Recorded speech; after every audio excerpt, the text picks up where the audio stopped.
Hello, everyone. Thank you for joining me. I'm here with Paul from Cannibal Corpse today. We're going to talk about the new album, Violence Unimagined.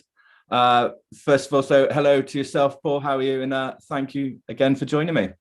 Oh, thanks for having me. Yeah, I appreciate it. Thank you. First of all, just go straight into the new album. Obviously, it's Violence Unimagined, which is the 15th studio album to release by yourself. It's already achieved such great acclaim already, top 45 in the Billboard, I think it was. It's been top of all sort of, the rock metal charts online. Did you guys kind of expect the success to come with this album when it's released, or were there any slight niggling doubts leading up to its release at all? Well, we just want to release the best album we can release, obviously, and then, see what happens. We were probably a little surprised how well it did, actually. Right, yeah. Being our biggest release to date, basically, within the first week, of course. Yeah. So that was, it's pretty remarkable, looking back at what we did from previous releases in the first week, of course, especially in the United States, like you're saying, it's done amazing throughout the whole world, which is great, but it's exceeded our expectations. I mean, you always hope you're going to do well, and sell some records, obviously. And, but for the numbers that we put up, it was, quite staggering. It was a little like, wow, no kidding. That's pretty incredible. So we were definitely, we're not expecting anything at any time, I mean, we're just like so happy to put a new record out and, hope the fans enjoy it. But to get the numbers we got was pretty incredible for sure. And we were quite surprised and, of course, very happy for that. Yeah, no, I can, imagine, for the genre that you're in, it's hard to break that top 100 or 50 with the Billboard chart, and obviously, and all the other charts around the world, you've just gone so high on everything. So it must be such a great feeling to get. Oh yeah, definitely a great feeling, for sure. Is with the album, for me, it's probably like say you weren't expecting such a success from it, but for me, it's probably already one of my favorite Cannibal Corpse releases, to be totally honest. It does exactly what it says on the tin. It is violence unimagined from the get-go. It's just rips your face off from the get-go. And I just think this album probably be on a lot of people's lists for, the top albums of the year. So I think it's a just incredibly strong album from start to finish all the way through. Awesome. I appreciate that. It means a lot, but I think, it was crazy because when we put the first song out, Inhumane Harvest, a couple months back, we were just, everyone's freaking out over that song, and then knowing what the title is and seeing the artwork and everything. I mean, it just seemed to really, people are excited. And they seem more excited than they ever were. And that was just from one song, Yeah. And then, as we released the other two and all that, and then right upon the release of the record, everybody just seems to be really, really digging it, So it seems to be like, great. Those numbers, could be deceiving because, maybe people buy it in the beginning and then they just, oh, well, I don't know. But this seems to be one that they're buying and they're really enjoying, like you're saying. That it's becoming a fan favorite, which was really amazing for our 15th CD right now. Yeah, I've with anything online, there's so much forums, different things that I've not seen anything bad at all said in any slight way about the album. Sometimes you get good albums released and someone can say, oh, but this was a little bit, but I've not seen anything at all. So it's you guys must be so proud. And you did touch on the album artwork. I was going to ask about that a bit later, about again, that the album artwork fits in perfectly with the album title. Was the artwork down? Because I know sometimes it's to do with yourself or other guys, or sometimes it's just directly all to do with Vince. Was this one ideas of yourselves, or was it more Vince's ideas? Well, this one was a little tough because we came up with the title. Actually, I came up with Violence Unimagined. And at that time, when I just came up with the, I knew I wanted to use that, gave it to the other guys and everyone's, this is, this is great. Let's use it. No one had anything else. And, I thought it was a great title. but then I'm trying to think of a visual, kind of like, Red Before Black. I actually kind of came up with that too. And I had a little more visual. So I relayed that to Vince. This time around was kind of like, hey, Vince, this is Violence Unimagined. I can't even imagine, what it could be, right? So we just basically gave Vince the title and said, hey man, we're going to call it this, and come up with some ideas, on his own, on your own. And he did. And of course we worked with him to get the final pieces, but for the most part, it was him coming up with some of his own ideas, and, having a few different ones, and us, filtering through, deciding what we want to do, make a few changes here and there. But yeah, so it was pretty much all Vince's visual, how do you say, his visual outlook, I guess, this time around. So it certainly does have the impact when you see it, whether it's in the shelf or, say on Apple Music, wherever you see it, it's there, and it's striking. It does sort of grab your attention, just like anything that you guys have done over the year. Really, it's always eye-catching with the artwork and everything, isn't it? Awesome. With the new album, obviously, there's the main change being with Erik Rutan coming in on this one. Me personally, probably everyone agrees, to be honest, what an absolutely awesome addition to the band. It's probably not anybody that could have taken up the role any more, fitted more perfectly for the role than he has. How has he fitted into the band as regards in the roles and responsibilities of being a full-time member? Because obviously he's done bits in the past, but there hasn't been, say, the pressure of being a full-time member. How has he adapted to the change of being a full-time member now? Oh, he's adapted well. Amazing. Like you were saying, really, there was no other person we felt for the job, and I think he felt that way as well. I mean, we've known him for a long time. He's obviously produced now 5 of the Cannibal Corpse CDs, and then he filled in last year, 2 years ago, for the Red Before Black touring cycle there, and so now really it's just. There he is. Now he's part of the band, and now he's contributing his own material. That's really, the kind of the only difference, I guess, at this point. I mean, he's got more work to do when he's in the studio. Before, when he's just producing, okay, you're just producing, which is a lot on yourself, on himself, anyways. But now, now he's got to write songs, and he's got to play songs. He's got to do more solos, all that kind of stuff. So it's just more work for him to do. But you know what? He's cut out for that. That's the kind of guy he is. I mean, he's a workaholic, and he's a great musician, and he's a great guy, very positive. So no, he's fitting right in. I mean, obviously he wrote 3 songs on the new record. And when he was brought in, it was kind of almost a little bit at the tail end, basically, of what was going on before we went into the studio. So it not like that he was rushed, but it wasn't like, all right, I got months, I got years to work on stuff. I've been in the band. Oh, I'm new to the band. Oh, we're going into, we're recording soon. Well, he's got to get some material together. He wanted to contribute. Of course, we wanted him to contribute as well. And he did. So, and he wrote 3 great songs, so yeah, he's fitting in amazingly, I mean, it's a perfect fit. So, we're excited. I know he's excited, and, it's time to move forward. Yeah, I bet you can't wait just to get back out on the road now, really, and actually perform these songs live for the fans once again, because it'd be the first time, obviously, when you do hit the road for performing these songs. Yeah.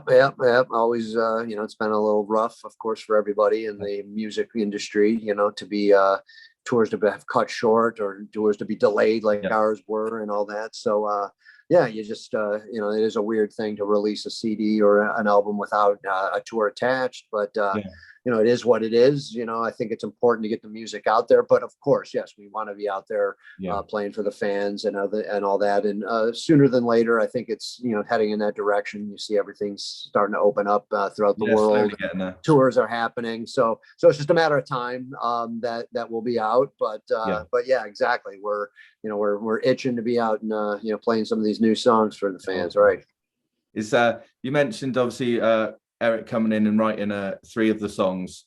I noticed normally with yourself, you would sort of write a lot of the lyrics towards the album, maybe half. But with this one, I think it was just 2 songs that you've done the lyrics for this time. Is that because of Erik coming in with new, fresh ideas, and how did that feel for you, only writing two this time and taking more of a back seat with the writing process, so to speak, with the lyrics? Yeah, it was, it's kind of weird how things go. If you look back, go over the CDs over the years. I mean, I have written a lot, especially on the last two. Red Before Black, I think I wrote half, and I think I wrote half for A Skeletal Domain.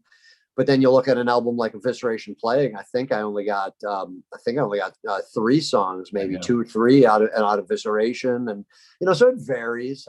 Yeah, I mean, I guess just in like I said, the last two albums, I was used to doing a lot more. Yeah. But when Erik came in, and of course he's a lyricist as well, since he writes for Hate Eternal and all that, and he wanted to contribute lyrics. So it was like, hey, why not, man?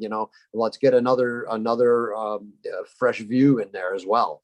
So I he wanted to write his songs lyrically, and no one had a problem with that, which then exactly put me down to where I was only going to probably write one. It came together at the end there. I wrote Cerements of the Flayed, which is the Alex song, the last one. But he asked me a little late if I wanted to do that. I'm like, yeah, sure, why not? I mean, obviously we're all going to want to contribute, and I can do that. And and I did. So it's cool to get 2 songs in there. But yeah, it's weird because maybe a lot of fans are used to my lyrics now, and maybe more than 2 songs.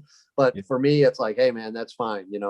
Everyone's got a voice. And if you got some other guys contributing, I got no problem. So a little strange, but, a 2 better than none. And, I'm just happy to contribute whenever possible, I guess. But, it was definitely a little different, though. Yeah, I suppose it as well, doing a few lessons, that keeps some ideas more fresh for the next album, so to speak. True. There you go. So I'll be ready for the next one. Then maybe I'll get a few more. Who knows? But at least I didn't have to drain all the ideas in one album. Yeah. How did you find the physical demands on yourself when making the album? Obviously, like I said, Cannibal Corpse are a fast, heavy, brutal band. No signs of slowing down at all. But also for the reason, it's 33 years ago that you started the band now. So it's a long time ago. So how are those physical demands of performing those songs, and even the new ones? Because, they're so fast and technical and everything in places. How are you finding that with those songs on the new album? Oh, it's hard, man. It's not getting any easier. That's for sure. Exactly. We're not young whippersnappers anymore, right? So, you gotta, work a little extra harder and really push yourself a little more and all that. And the songs aren't getting any easier. Exactly. So, yeah, these were some physical, mentally as well, demanding songs here, to play. And it took a lot out of me, I'm not going to lie, but you just got to do what you got to do, I guess. I mean, we're fortunate to be in this position, to be a band for 32 years now, and to still going strong, and you live in your dream, and you got to take it to as long as you can keep doing it, I guess. Why not, right? You only live once. All those kind of cliches that just you kind of live by.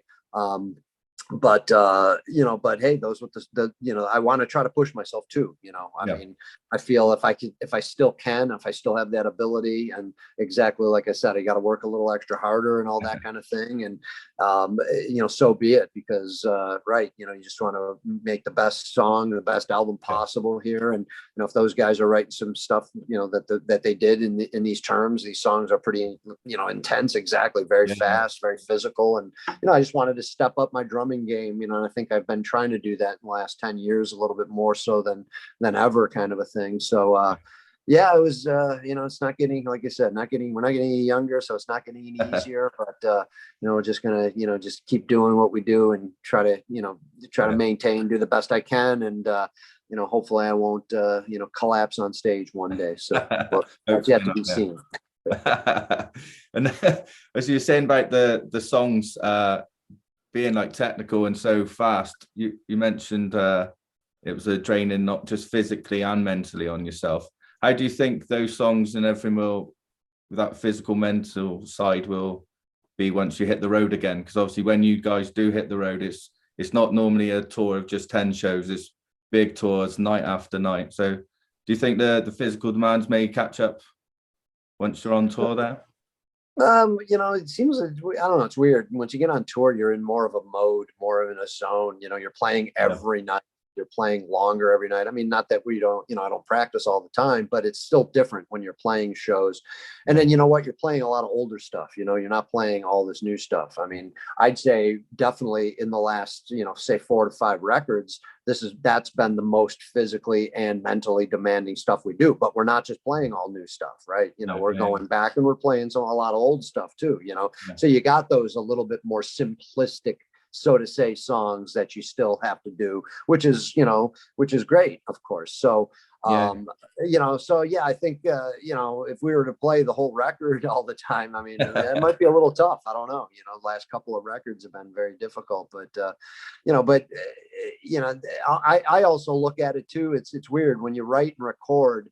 We never, we do things very quick. And when you look at it, we've released 15 records in 32 years. That's an average of basically an album every 2 years. It is, yeah. But yeah, so we're never been a band. We always work on a schedule like that. We're never been a band who, when we're ready, we'll record. No, it's like we know ahead of time, hey, we're going to be off the road. Okay, hey, we booked the time. It's going to be here. That gives us 6 months to write and record, practice and get ready to record, all those kind of things. And that's been pretty much our schedule for the most part of all our career, right? So to me, it's almost weird. Like, is 6 months, you can write songs and get them ready to go and record them and you're good. But I don't know. The longer I play them after, say, they're done recorded, and then if I have a few more months and, 6 months go by, 8 months, okay, now I'm playing those songs a lot, probably even better than I was when I went in to record them, of course, and they're just a little more embedded in you and all those kind of things. So I think it gets better, the more time you have to, to be able to absorb stuff like that. So I think it'll be fine, once we get on the road and, playing every day like that. And as long as you're healthy, as long as nothing major happens, knock on wood, like any major physical problems or anything, I think we'll all be fine. It is a weird, the way things go that way, the way the body works and the way the mind works. But I think I'll be all right. Good, man. Also, with kind of touched on this a little bit earlier, but with everything that you guys do, whether it's the music, the artwork, your logo, everything is instantly recognizable and stand out from the rest of the crowd. And so much to the point where you basically now become the biggest extreme metal band in the world. What do you personally feel that it is that sets you guys apart from everybody else in the genre and does make you that the number one band in the genre? I don't know, man. It's weird because we don't look at ourselves. I mean, it's cool to think that. And if we are, that's awesome, I guess, but we're not, we don't look at ourselves as we're the best and I don't know. Weird. We do what we do. And, we're just happy that fans dig what we do and that have been with us for a long time and still with us and all this thing. I mean, so the one thing I think, I don't know, everyone writes, there's a lot of great bands. There's a lot of, big bands. There's a lot of popular bands, all this kind of stuff. But I think we just write good songs. I mean, I think we write good death metal songs, that are catchy for death metal. I mean, as catchy as you can be in death metal, memorable. And, we're, I don't know if it's that. I mean, I want to hope that it's that because that's what it's about. It's just about the music, this, what Cannibal Corpse is. And, with death metal, with what death metal is, it's just about playing music, obviously, visuals help and all this kind of thing. But I think we try to write good songs. I think we have wrote some good songs, and I think we stuck true to what we started, 32 years ago. Being a brutal death metal band, doing it our own way, kind of a thing. So I mean, it just all comes down to how the fans react and how we're perceived and how we're received and all this kind of stuff. And luckily that everything has been pretty good for us throughout the years. So it's hard to really pinpoint it, but I would want to believe that we're just writing some really good killer songs that people love and want to hear, and that's what's kept us at the top of our game, and at the top of the genre, I guess, which is a pretty cool thing for sure. Because obviously different words get chucked about for people being say the best or whatever, but you know, some people would call you the godfathers of death metal. There's many different phrases you could use to describe yourselves. But for me, I don't think out of obviously there's a lot of great bands, but out of the, say, all the currently established bands or any up and coming bands, I don't think there's really anybody that can take that, you know, the mantle away from yourselves. And you know, Cannibal Corpse are a big deal. And what would you like to leave as a lasting legacy for Cannibal Corpse in the future? You know, I think just you know, a band that we did it our own way. We did it, you know, we did what we wanted to do. You know, we were just had our own vision, and we followed it, and we stuck true to that. And you know, we did it our way. And you know, it'd be cool to be, you know, right, to go down as maybe the most brutal, intense metal band of all time, I guess. You know, I mean, throughout our whole career, right? We There's a high chance of that. Yeah, well, that's kind of what I would hope for when you look back, you know, years from now, and when we're all dead and gone, I guess, or whatever. And, you know, they're talking about us in death metal history class, right? 200 years from now, going Cannibal Corpse. You know, here's a band that stuck true to their guns, and they did it their way, and they, you know, they were brutal to the very end, and you know, that would be a pretty cool thing. So you know, I would hope that's what we would be known for. Yeah, that's not going to be in doubt. I don't think. That's fine. That's there. That is. Cool, just finally, just a quick little one. Just like I say, keep it short for you. Not many bands stay at the top of what they do, regardless of what genre they're in. But obviously, with yourselves, it's been 32, 33 years now. Do you guys have a particular end goal in mind for the band, or is there anything you particularly want to achieve, or a set amount of albums, or anything like that before, like you say, all is kind of all said and done? No, I don't think so. I think we've, you know, achieved everything we, you know, and more so than we ever thought we would. Of course, you know, I mean, when you're starting out as a band like we were, you're just happy to be playing, and you know, that's why you're doing it. You love to play, you love death metal, and you know, all those things that we've accomplished, or just all these extras, of course, that you dream of. You know, like everybody dreams of success and all this kind of stuff, and you know, but we never expected any of that. So for us to, you know, to everything that we've done, to release 15 records, and right, to tour the world, and all, you know, everything that's, you know, just everything, it's been like just amazing, you know. So if it all ended tomorrow, I would think we'd all walk away going, wow, this is, what a ride, what an amazing run we had, that was just beyond any of our, you know, expectations, like I'm saying. So I think it's just really keeping it going, and you know, just seeing how far we can take it day by day. And you hope, you know, you just, you know, obviously it's gonna have to come to an end at some point. That's just inevitable, right? But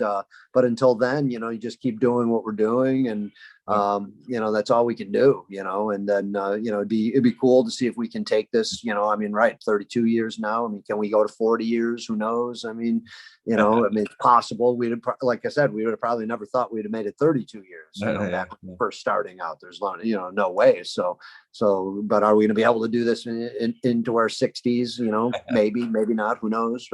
So it's just, you know, take it day by day, and just know we've had an amazing run, and you know, like I said, everything that's come from the band, that we've the successes we've had and everything is just, you know, way beyond our expectations. So it's been amazing. So, you know, that's you know, we'll just see what happens. You see what the future holds. You know, take it day by day, though. Yeah. Best way, day by day. That's right. But yeah, that's all my questions. Thank you very much. It's been an absolute honor talking to you, and a privilege. It's brilliant. So I do appreciate your time, and thank you very much. Look forward to seeing you on the road again, whenever that may be. Awesome, man. Well, thank you so much for the interview. I appreciate it. It was a lot of fun, and yeah, hope to see you soon. You know, I know, right? So hopefully sooner than later, for sure. Yeah, hopefully. Thank you very much. All right, man.